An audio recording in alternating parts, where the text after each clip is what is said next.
You're muted, Amber. I was just saying now everything's sorted and we can get going.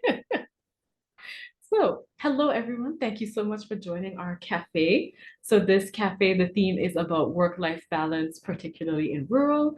I'll be moderating. I'm Amber, as you know. So I'm a family physician who's practicing in the British Virgin Islands. I've been practicing here for a year and 2 months now, in a island slash rural slash remote kind of setting. So if I would ask everyone to introduce themselves and tell us a little bit about your background and what you're hoping to get out of today.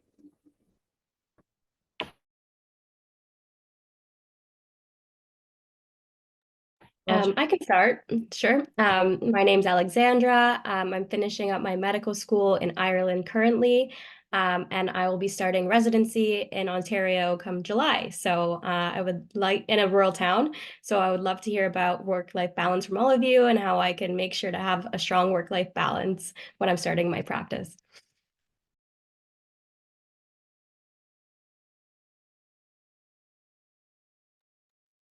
I'm Randy Longenecker. I'm a family physician for 40 years, practicing 30 of those years in a rural place in Ohio in the United States.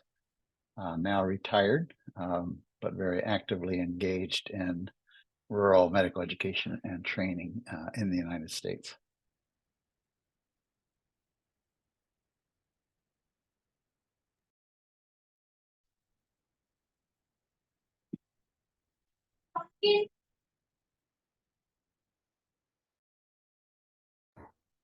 Skopit, do you want to introduce yourself? Yeah, I'm Gobit Pradhan. Yeah, I'm Gobit from Sri Lanka. I'm a family physician and service lecturer in Department of Family Medicine. Yeah, I'm working in more than 10 years in a rural setting. And yeah, we have the pretty much of setting. So we'll discuss more in the discussion time. Thank you.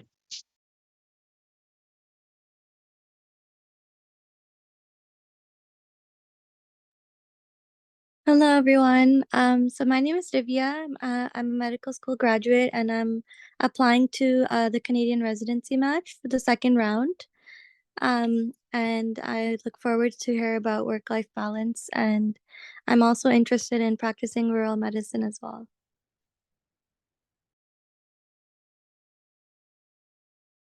So I guess that leaves me. I'm Roger Strasser. A long time ago now, I started as a rural family doctor in Australia, and I was Professor of Rural Health for Monash University, head of the Monash University School of Rural Health in Australia before I moved to Canada, where I was the founding dean of the Northern Ontario School of Medicine. Then I had a couple of years in New Zealand with the University of Waikato. And last year I was primarily based in Vancouver and helping Simon Fraser University prepare to set up a medical school. As some of you heard, I'm actually speaking to you from England at the moment. So I'm kind of on the move, but eventually we'll make it back to be based in Australia. This topic, I think, is one that's very important and always of interest for rural family doctors. I might start off by saying that I have some difficulty with the term work-life balance because using that term gives the impression that somehow work isn't part of your life. And that's always been an issue, but I think these days even more so, that sense of sort of an absolute divide. So I'm looking forward to this discussion and sharing the perspectives and experiences of everybody in the group.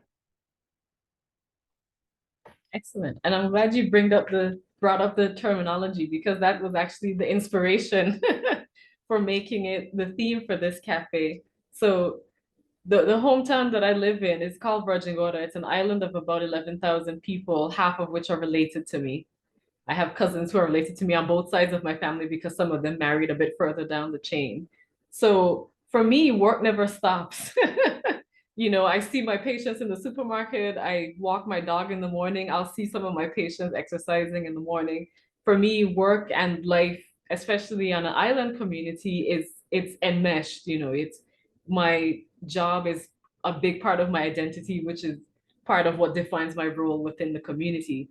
So I was complaining to my mom that, whenever I'm trying to rest on a Saturday morning, which is when everyone else is, doing things outside of work, I'm trying to have a nap and everyone's calling me. And she's like, well, you have to have boundaries, work-life balance. And I'm like, well, what is that? I can't tell people like I'm only a doctor between these certain number of hours and then I'm a non-doctor the rest of the time.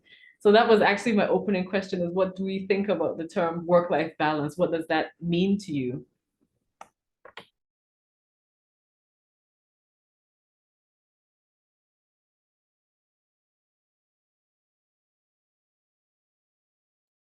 Well, I guess I've already said that I have a discomfort with the term because of that implication that somehow there's this absolute divide between work and life.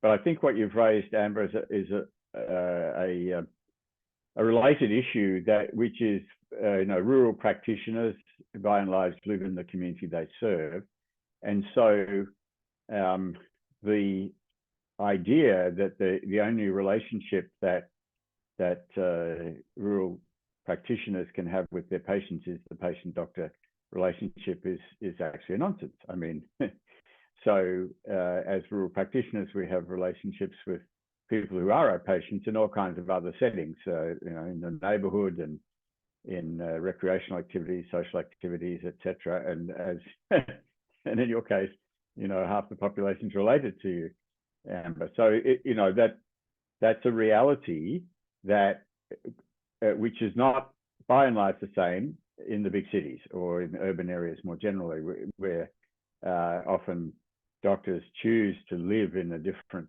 part of the city from where they practice. And actually people generally are members of various communities, neighborhood I've mentioned, social communities, religious like church communities, etc. And in the cities, the people in each of these communities may be quite different people, but by and large in a rural community, they're often the same people. And so that means that the relationships that people generally living in rural communities have are more intense, shall we say, and which has strengths and weaknesses. The positive is that sort of ethos of being one big happy family. The not so positive is behavioral norms and that are sometimes very fixed and lacking a degree of flexibility, tolerance, acceptance of variations from those norms. So I think that's an issue for all rural practitioners, and it's important really to recognise that distinction and to acknowledge, therefore, that the ethical principles that to guide rural practice and rural practitioners have to be different from the sort of codes of conduct that are essentially been developed by subspecialists in the big city hospitals, and not really adapted or adaptable to the rural community setting. And I guess the other issue that's connected to what you said, Amber, is about then confidentiality of patient information. Again, certainly in my observation, doctors everywhere, and including rural practitioners, are very careful about maintaining confidentiality of sensitive information. But that isn't necessarily the way other people in the community see it, and they talk about each other and that kind of thing. So that can create some challenges, and particularly for the doctor's family. It is like living in a fishbowl if you're a rural practitioner, and the family members, the spouse and the kids, often people in the community assume that the family members know what the doctors know, and that's almost never the case because of the doctor adhering to the important confidentiality of personal and private information of their patients. So what do other people think?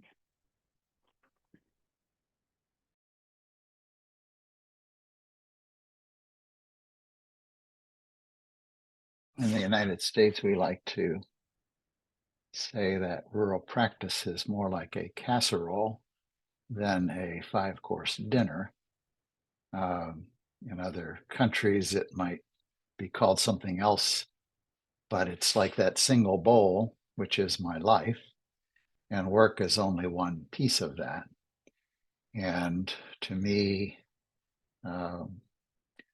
we arrived at several domains of competence for rural practice, one of which is resilience, but the other is integrity, and integrity in negotiating dual relationships is really important. And for that, I like to talk about boundaries, but not in a prison wall sense, but in the sense of Robert Frost, who was an American poet, and he said that good fences make good neighbors. And in New England, the fences are piles of stone that you can easily crawl over. You can easily cross them, but at least you knew that you crossed a boundary and then you get back. And so it's about setting up healthy but porous boundaries. And there are times, I think, as a rural doctor, you have to have a rigid boundary because no one else will set that for you. And so it is okay in rural practice to say, no, this is my 1 day a week that I take as protected time, and I have a partner who covers for me. And so it's very possible. It's not easy, but it is possible. I had a friend who had to change churches because he would examine people in the Sunday school room on a Sunday morning, and he couldn't even enjoy his time on Sunday morning. And so I vowed that that is not the way I would be in church. And so it was a matter of setting a few fairly rigid boundaries, but crossing other ones.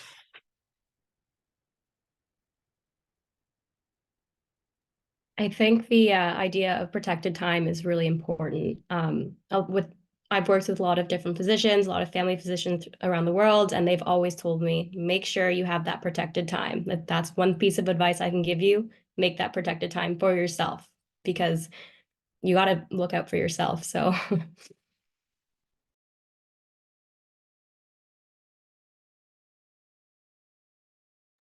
And the protected time actually allows you to care for people better, rather than running yourself ragged. It's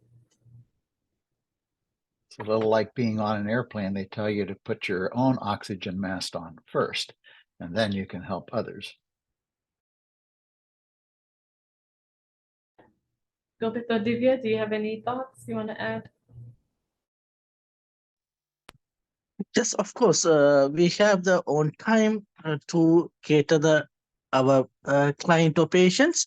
But being in the rural area, actually, the Sri Lanka is my country is more than over 80% are in the rural. So when we posted in the rural area, so maybe we have the small primary care institution, maybe the government setting or the private setting. So Sri Lanka doesn't have a much of GP system in much. So still there are the primary care systems are going on. So you may have to work actually 24 hours. Maybe you may have the one-man station, but official hours maybe from 8 a.m. to 4 p.m. But even though after 4 p.m. there may be the on calls. So in the case of that, so we may have sticking out that how do we have this our allocated time or productive of hours. So even after hours, we have to do our own calls. So maybe we are relocating our own place of residence to somewhere maybe around 400 or 300 kilometers away from our home. So maybe temporarily residing in the area of the rural area. So in the case, we have to cater the client or our patient's needs. Though we know we have to be take our own time to look after our life and work balance. So still we enjoy much, I think.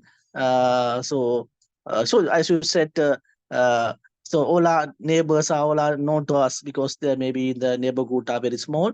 So So they will even they are able to contact over the phone to us to come to the practice, so like that.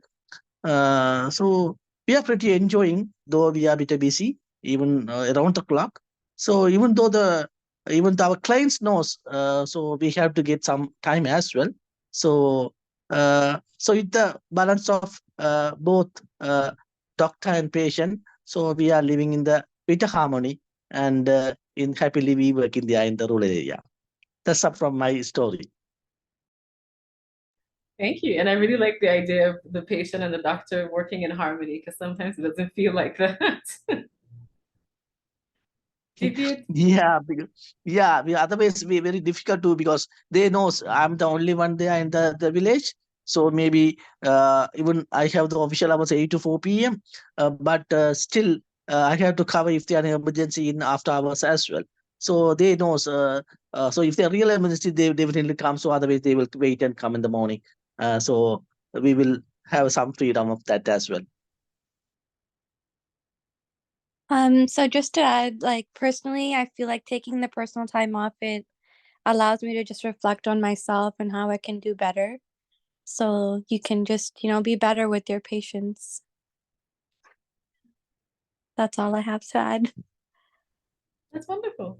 I mean, for me personally, with work-life balance, what I have found, well, I'll tell you the way that it was introduced to me was when I was doing my family medicine training, and it was part of a resilience course that we had.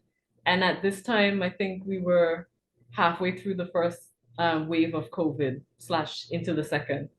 So it felt very performative the way that it was explained to me, because it was sort of like, yeah, I know your job is really hard, and things are really difficult, and it's a lot of uncertainty, and many of your colleagues are going off sick, and some of them have passed away, but you need to just make that time for yourself and develop a work-life balance. And I sort of left the workshop feeling, well, what does that mean? Because obviously all of us have different interpretations of that.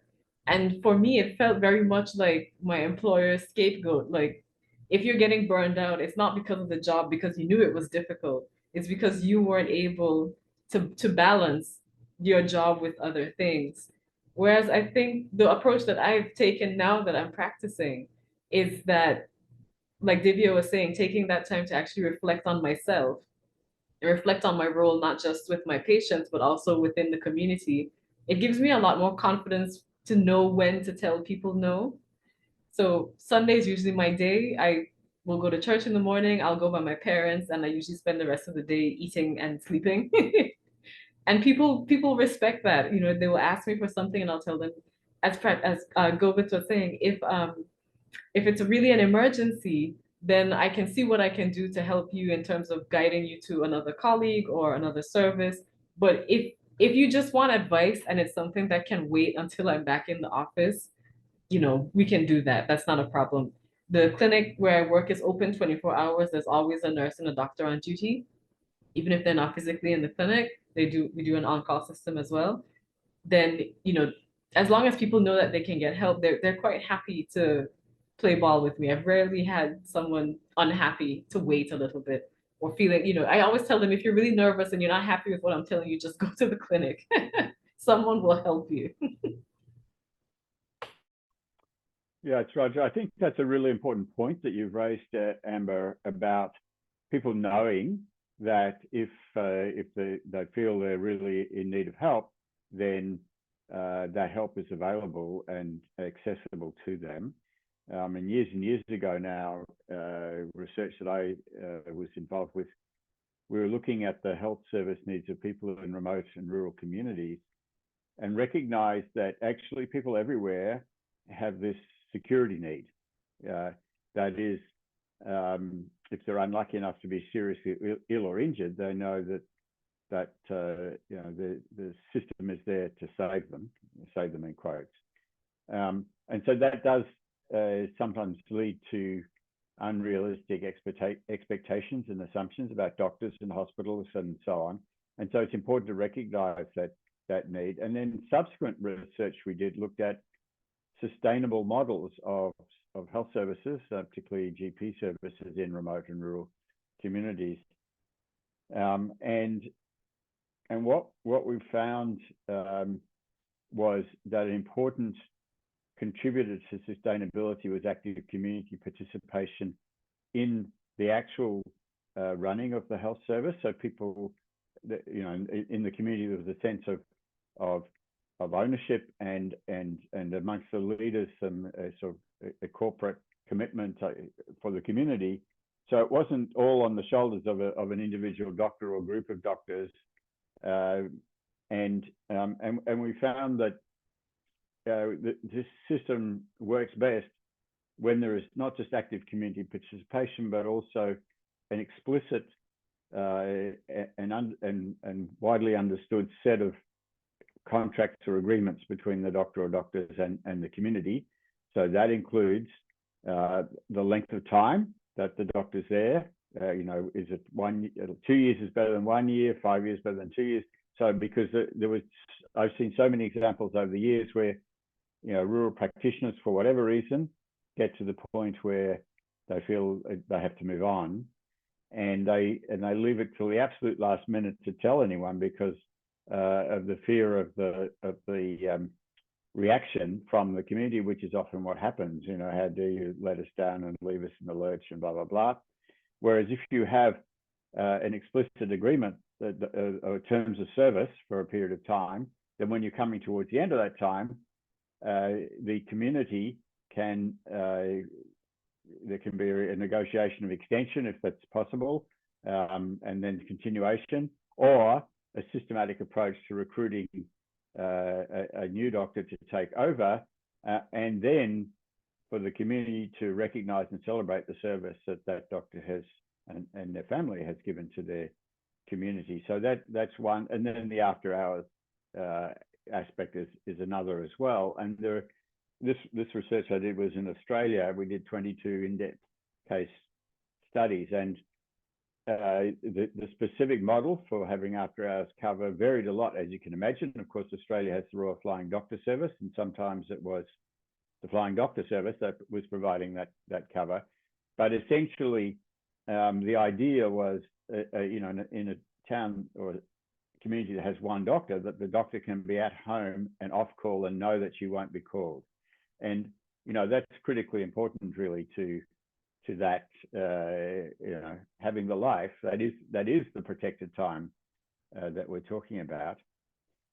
The other issue I want to mention about this, and maybe for further discussion, is the perception that often students and trainees have, and the assumptions they make about after hours being this rather unpleasant and unwelcome burden that we have to carry type of thing, and how that is a barrier to work-life balance.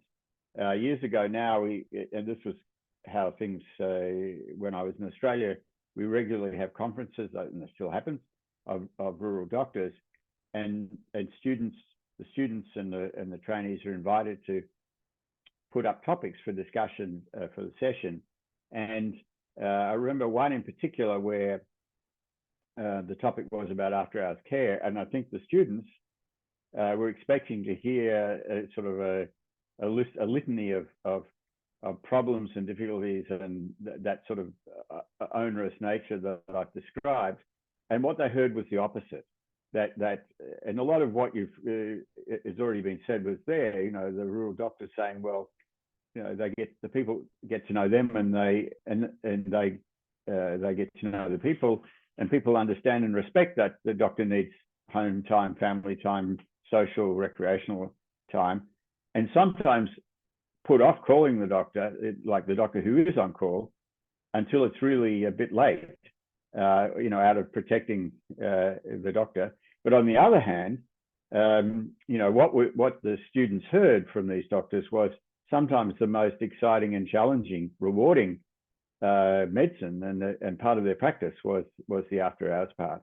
And I think that's an important point really to recognize that yes, it's important to people, the community, your patients, to be there for them whenever they need, and that's often after hours, but to have it organized in a way that they know who to call and how to call, and then you know, see this as an exciting part of the practice, not something that you just have to sort of put up with. I do like the idea of soliciting the help of your community in keeping your boundaries. So it's possible to say, I'm not available to address that problem this morning. However, we can anytime this week, and this is how we'll do that. And until then, this is what I'd like you to do.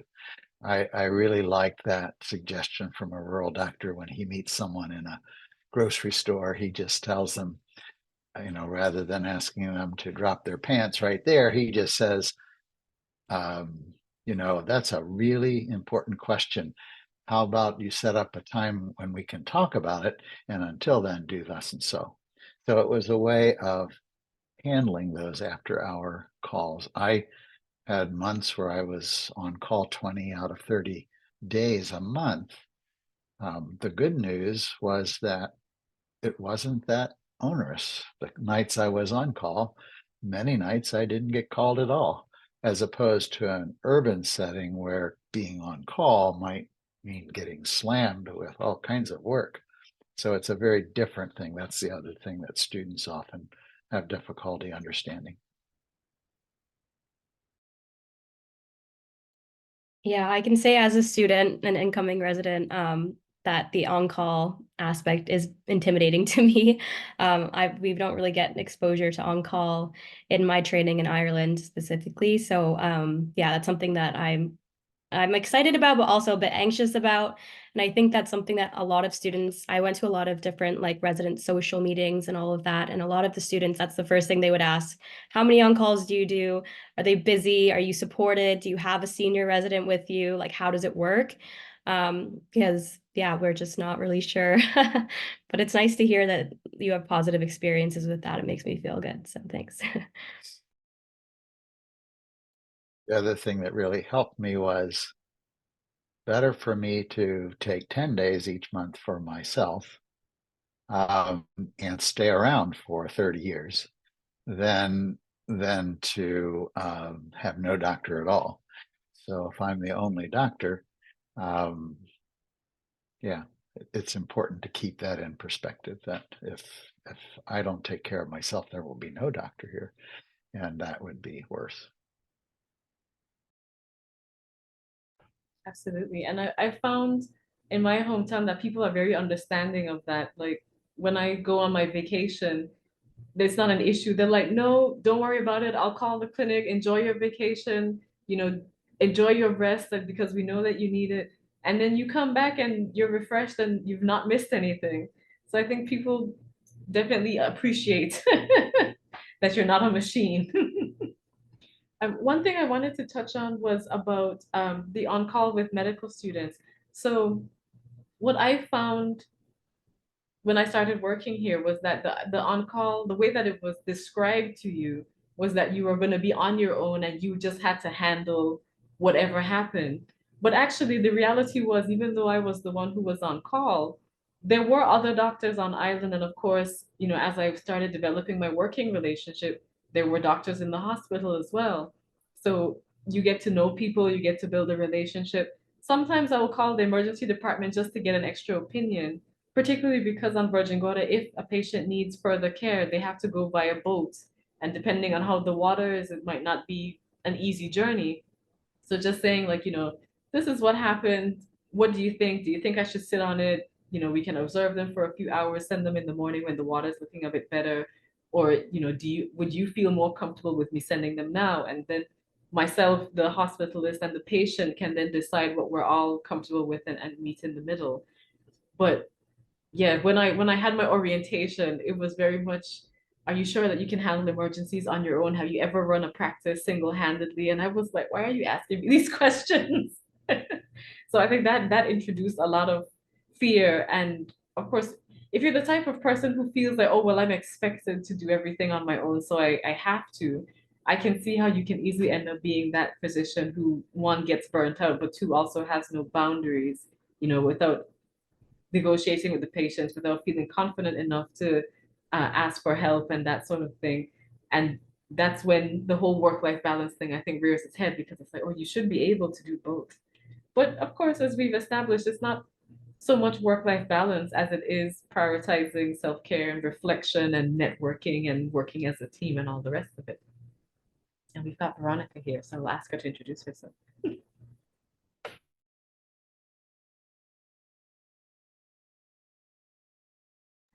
Veronica? Am I supposed to introduce myself?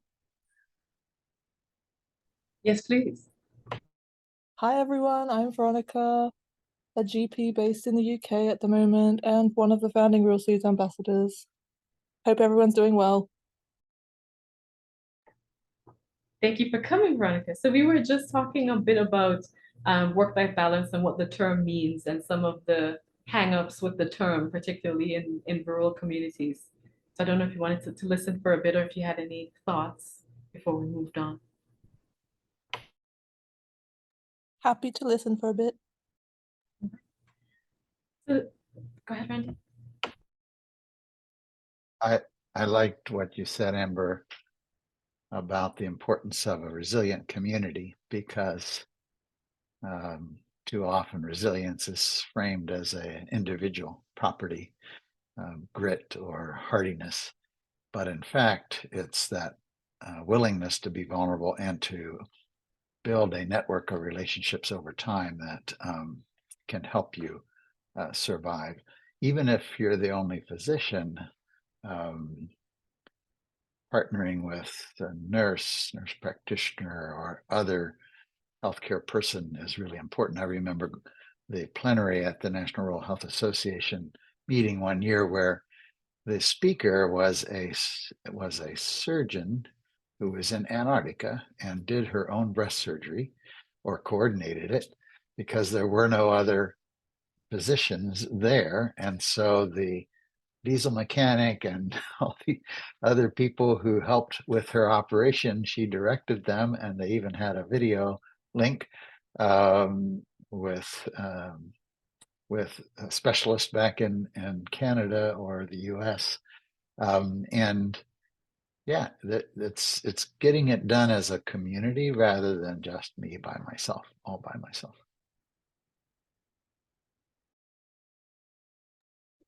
I think you've raised a really important point, Randy. First of all, I'm not particularly enamored of the term work-life balance. I'm also not particularly keen on the term resilience, or at least the way it's used. That in the sense of that it's up to the individual to sort of toughen up and pull up your socks and so on. And I think it's often the case, and there's plenty of evidence really that a lot of the time, the source of the difficulties that people have are actually to do with the context, the setting that they're in, the organization they're a part of. I mean, and I think as a general statement, health systems these days, especially in the big hospitals, have become like these big machines, and all the people, whether they're staff or clinicians or patients, they feel that they're just like cogs in this big machine, and it's very, very, very alienating. And so just telling people to toughen up, or patients, well, you just got to find your way around, or maybe we'll get you a navigator, or I mean, I think it's missing a critical point, which is that health is about people and relationships, and that's true everywhere, and it's especially true in rural practice. And so what you were saying about partnering, and I said earlier about the arrangements for after hours, a lot of those case examples we looked at in Australia, the on-call arrangement involved a nurse or a nurse practitioner or a doctor in a nearby town, or a combination of those. So definitely it's a team. I mean, healthcare is always a team sport, and the partnering component is really important. The other theme I'd like to throw into the discussion now is not just about relationships and health being about people and relationships, but also continuity of those relationships. There's a pivotal paper that Dennis Ferreira Gray published a few years ago that looked at the literature and showed that that continuity of relationship actually improves the health of the people, the patients, but also of the doctors.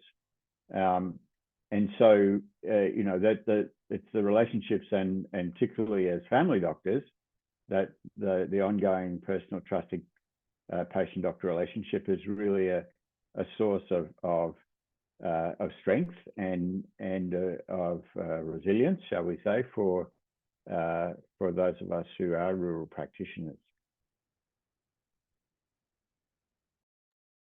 I want to give a hearty amen to that, because being on call for people you know is so much easier than being on call for people you don't know.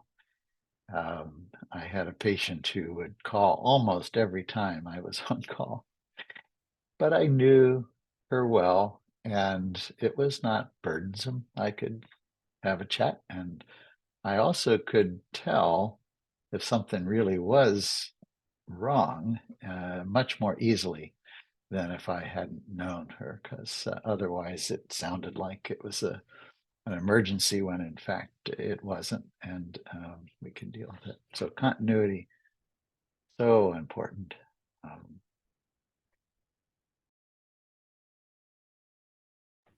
And continuity is also important for establishing those networks that allow the on-call to flow really nicely. So I've got the privilege of working at the clinic, but I'm also part of the Virgin Islands Search and Rescue, which ironically, they're the ones that have the boat that is equipped for medical evacuations. The boat that the clinic uses is actually a fishing boat, and that's not equipped. So whenever we have problems at sea or near the shoreline, it's actually a lot easier for us to get VISAR involved and help with the transfer, because they can do it better and faster. And they've developed a relationship with our paramedics as well. So, I mean, there have been instances where, because we have a huge sailing community, we have, you know, 20-somethings, they're in the Caribbean sailing, they decide to experiment with drugs and then jump in the water for whatever bizarre reason. And, you know, VISAR will call me and they're like, hey, Amber, we've got this guy, you know, he had a seizure in the water. We don't know what's happening. Do you want to see him, or should we send him straight to the capital? I'm like, send him straight to the hospital. Don't bother stopping here, because I can't do nothing for it. And it makes everyone's life easier, because then it's just a matter of calling the paramedics and being like, okay, VISAR is picked up. You guys can stand down. They're going to take it straight to the capital. The VISAR base in the capital is actually closer to the hospital than the dock that the clinic uses. So the patient gets seen faster. And it's just a really smooth process. Whereas, you know, before it would be picking them up and then arguing with the paramedics to find out where they should pick them up, and then coming to the clinic and then trying to stabilize them and trying to take the history all over again. And then, so having that established network means that because I'm at the clinic, the nursing staff now know what number to call for VISAR, who's in VISAR, what they're capable of doing, where the base is. VISAR now knows how the clinic system works and the paramedic system and everything. So even when I'm not here, it still flows smoothly. But knowing that I'm going to be here for the foreseeable future means that that network is established, and if there's any issues, we can assess them, we can do continuous improvement, and people develop trust, which is the most important thing you need in a rural community. They're not going to trust someone that they don't know.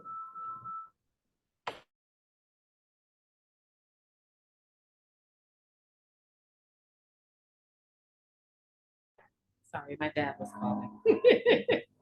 I like the emphasis on trust. We, in coming up with the domains of competence for rural practice, we considered using the word trustworthiness.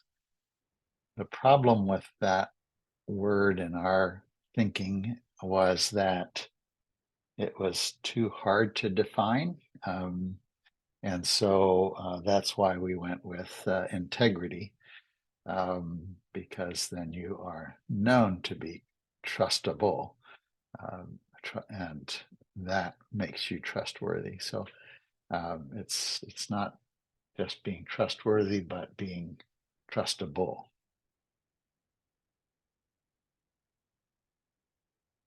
I think and you show that over time. You've shown that apparently in just a year, Amber. Well, I also grew up here, so oh, that helps. So I mean, yesterday I treated the husband of my daycare teacher. Uh-huh. So he's like, oh yes, I'll let her know that you're doing very well. But I like the word integrity because, as you said, it's not just about trust. Integrity also gives this impression of long-standing and becoming, being reliable. You're especially in the Virgin Islands, because we're British associated and next to the US, we get a lot of doctors who come here as a pit stop and then they go somewhere else. So they're kind of here for a bit and we don't really know, and they're figuring things out. And sometimes they bring their families, but that doesn't mean that they're going to stay, and they get involved in the community and then before you know it, they're gone. And so people are almost hesitant to build relationships because of that. But if you have someone who is reliable, who's going to be there, who has drawn boundaries, has developed a relationship with you, whether it's in work or outside, I don't know, people tend to develop that integrity, that feeling of integrity, not just in you but in the system that you work in. Yes.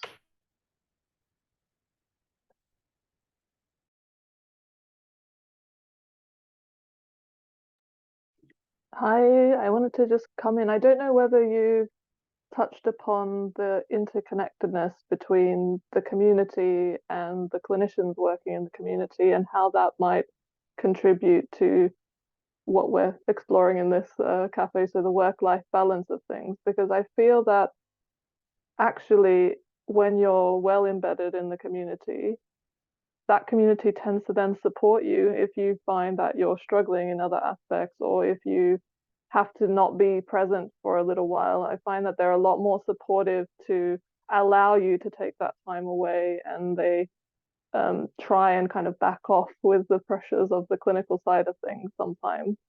So yeah, I'd be interested to hear whether any of you have had that kind of experience where the community actually supports, in a way, the work-life balance of the clinician, because it's important for them to have them stay and continue to be part of that community and do the work that they do.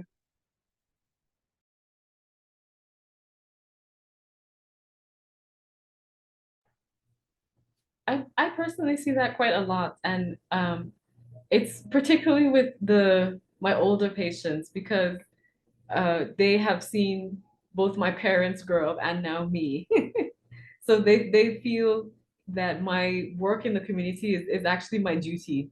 One lady told me, I came to check her blood pressure and she wasn't expecting me. So I said, oh, I'm sorry I came unannounced, but I heard from my dad that you wanted your blood pressure checked, can I come? And she said, well, of course, you're one of ours. So of course we have to use you, you showing up at my doorstep, I'm not going to turn you away. But, they offer me food, they offer me fruit from their garden, which I happily take.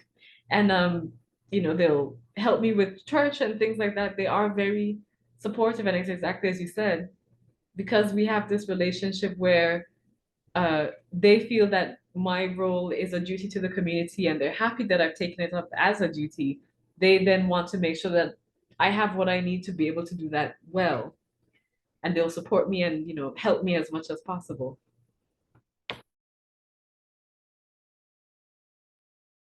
Yeah, I think you've raised another important point, Amber, which is that sense of duty. I guess the term you used. I think it's an absolute privilege, really, for us to be serving our communities, and that's very much what the expectation of the community. And so, in that context, as Veronica was saying, there is this. It's a relationship of trust, respect, integrity, and supporting each other. And we had discussed that a bit before you came on, Veronica, but I think it's worth reinforcing that point. So yes, it is that's important, and the sense of connectedness and being part of the community is very important as a doctor, but also to community members, as you said. And I mentioned earlier about sort of ethical dilemmas, shall we say, as rural practitioners, like that, one of those common codes of practice statements was that doctors the only relationship they should have with their patients is the patient-doctor relationship, which is of course nonsense in a rural community. But another one is that patients shouldn't accept gifts from doctors shouldn't accept gifts from their patients, and here you are accepting fruit and vegetables, and of course, you know, if you demurred and certainly refused to accept, then you know that would cause outrage.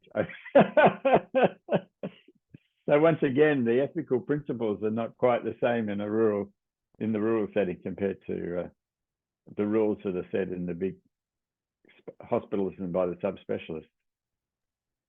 I think it was a Canadian doctor who made the comment that to be rigid about only relating to patients as a doctor is to either have no friends or no patients. So if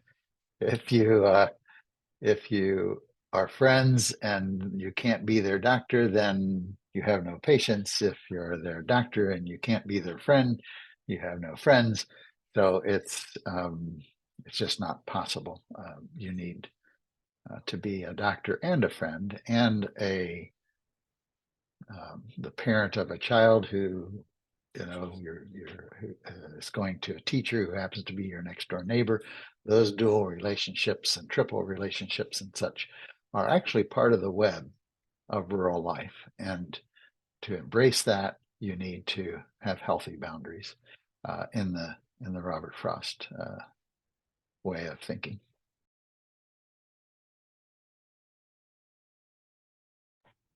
I think since I've started working here, what I've learned that I didn't know from residency, although I was in rural Wales, so I had some idea, but what really hit home was that in order to be a rural physician, you do have to have a lot of self-confidence as well as self-reflection, because there are going to be some gray areas where you're like, ooh, I'm not sure about that, but because you trust that gut feeling of, you know, what you feel is the right thing to do, or even if there is doubt, you know that you should ask about it, then you're able to navigate things a little bit easier, especially those areas, like you were saying, when you have multiple relationships with someone, being able to kind of draw the line when those things start to mesh together is invaluable. And it's one thing that they didn't teach me in medical school.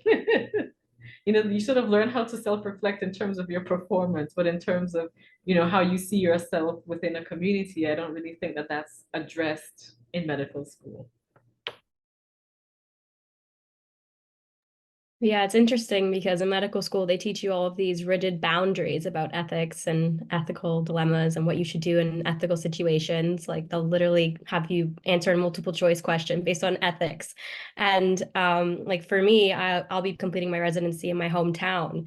So it'll be kind of similar to what you've been dealing with, Amber. I'll be kind of figuring out my ethical boundaries and have to figure out, navigate this new field of medicine where I'll have to be treating people that I've known my whole life or that knew me as a child and now I'm their doctor, or all of these different things. So it'll be interesting, but I'm excited to figure it out and to start that and to make these great relationships in my hometown. I'm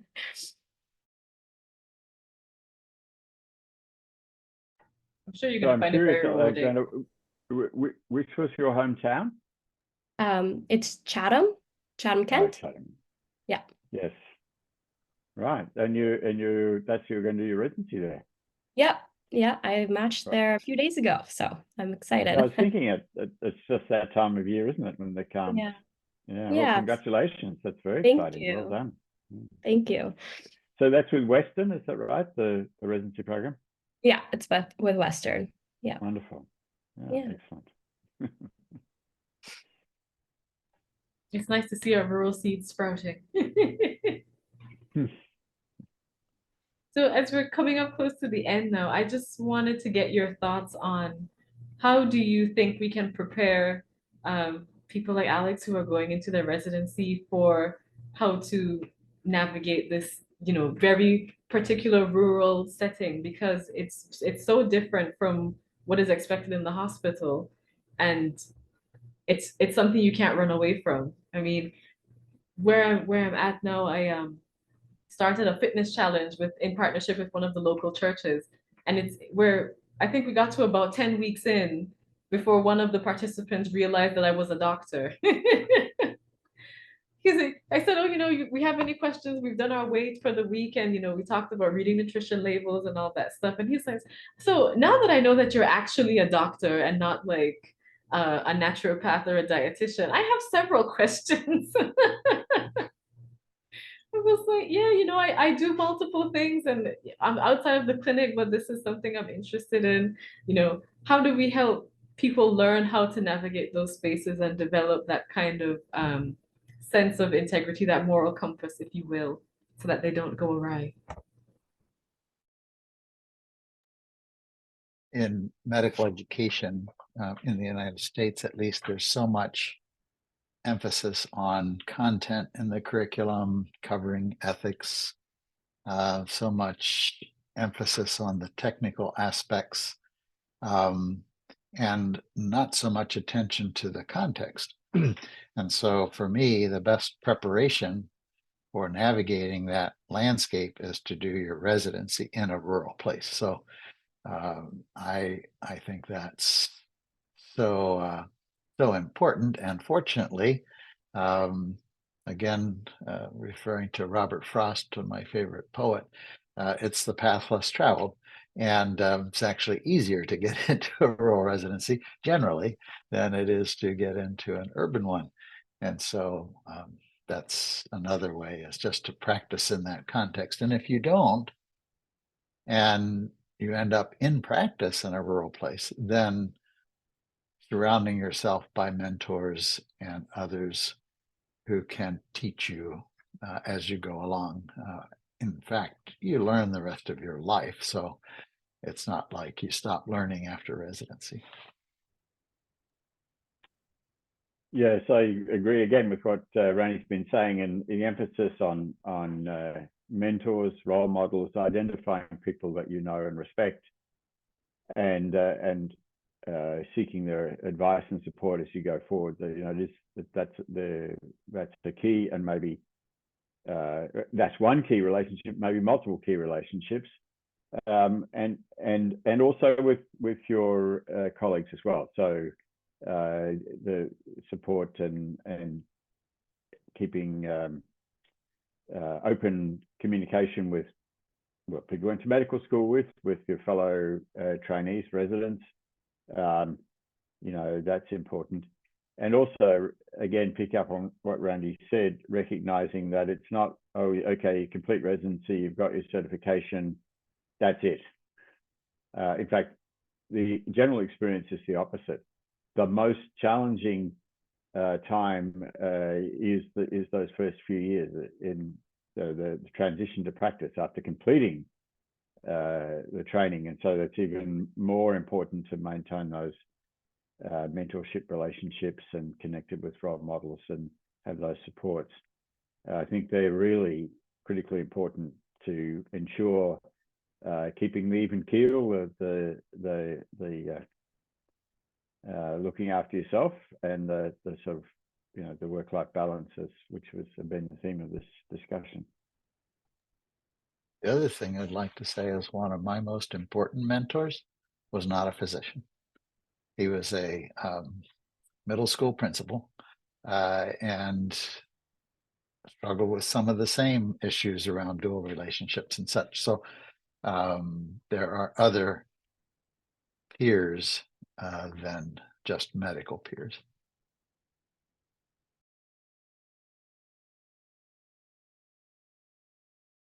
I think that's really important advice, especially in rural areas where you might find yourself being the only physician or one of a few physicians, looking to the wider community, because it serves a purpose, not just in terms of mentorship, but also developing that interconnectedness that we spoke about.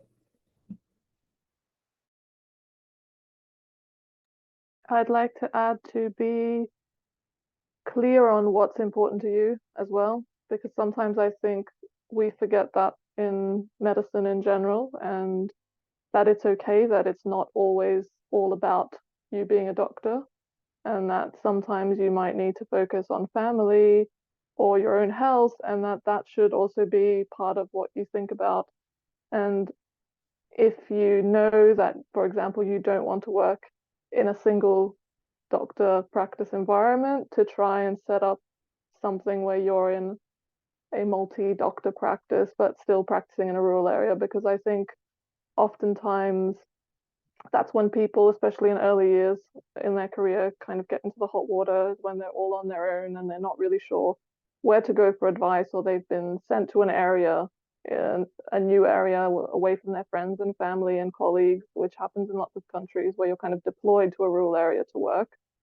So if there's a way to avoid that, I guess both in the system, but both as kind of personal choices, then maybe that's something to think about as you plan your career.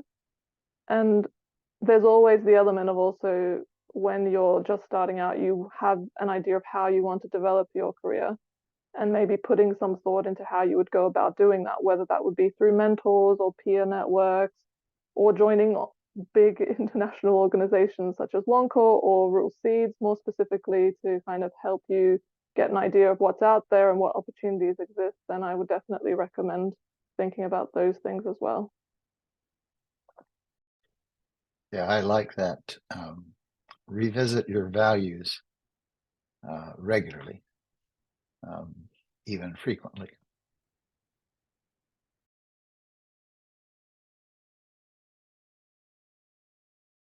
Okay, as we're wrapping up now, we will take any final thoughts, closing comments, food for thought. I just have a question. So some of you are Gen Z, some of you are millennials, some of you are older. My question is primarily for the younger ones of you. Anything I should take to the workshop that we're holding in May? That's a generational perspective, I should say. I can give you my 2 cents. So I think as a millennial, I think a lot of the work values that we have might not be the same as what an older generation or even the younger generation might have, but we still have the same subconscious expectation, if that makes sense. So it's like in our heart, we don't want to have, the regular job that you worked until you die and then you get your pension and you retire in the same house that you bought when you were in your 20s or whatever. Not that we could buy a house, but you know what I mean. But there is still that expectation, and there's a bit of guilt that we're not achieving that, although it's not what we want. So I think it would be interesting with your millennials when you're talking about work-life balance, trying to help them negotiate between the work-life balance they think they should have and the work-life balance that they want and the one that they are currently experiencing. I think that's a lot of very subtle inner work that's happening that can show up in interesting ways. I also have something to share. I think that there's an element here about the social contract and what has happened to that social contract, particularly when we're talking about healthcare during the pandemic, and how our generation, so we're kind of early in our careers, we've got 30 plus years to go. And when we look at that 30 plus years, I think a lot of us are saying, well, is this worth it? Because look what happened. And if that's what the system is going to do and how they're going to treat us, then we need to adjust accordingly, because that's not sustainable for 30 years. And I think that there's an element of that kind of thought process happening both for millennials and younger generations, and maybe even more so younger generations who are looking forward and thinking, well, what's 2050 going to look like just in general in regard to climate change, crises, where are we headed, and how do I make my life livable and enjoyable? And I think that's not wrong to want to enjoy your life, but it's looking like it's becoming more difficult with the just crisis upon crisis that seems to be coming on.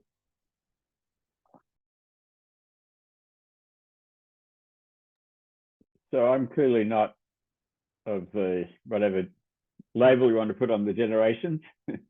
But just in response to your question, Randy, Dave Snadden, who was who's originally a Scotsman, but was the associate dean, set up the Northern Medical Program in British Columbia.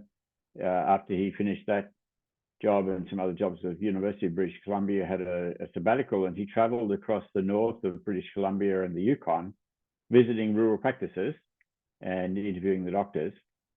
And as a result of that trip, he published a paper which is entitled "Working Hard and Working Differently." And essentially what he found was that the sort of newer generations of rural practitioners, chose to organize their work style and their lifestyle differently from the kind of people like you and me, Randy. But their commitment to serving their community and meeting the needs of their community was just as strong. It's the way they chose to go about that. So it's kind of consistent with what Veronica was saying as well. And the whole theme of this discussion, which is about, if you're going to care for other people, you have to start by caring for yourself. And so, yeah, do you know that paper by Dave Snadden, Randy? I don't, but I'm going to look it up right away. Yeah, it was published in the BMJ Open a few years ago now. So if you just Google Snadden, Dave Snadden. Yeah. Or I can send it to you, but I'm not sure I have your email address anymore. So that's okay. I can get it. And Snadden is Snadden. Correct. Yep. Okay. Excellent. Thanks. Mm-hmm.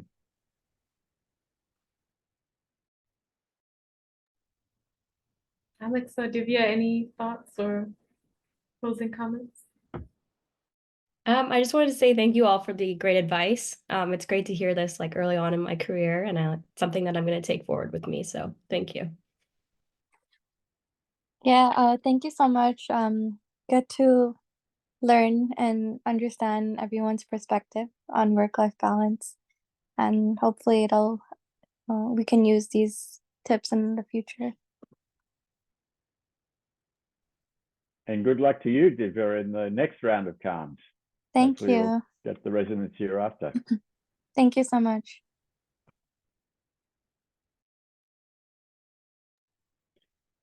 Well, thanks, Amber. This has been a great Rural Cafe, and I've thoroughly enjoyed it. Thank you all for your contributions and participation.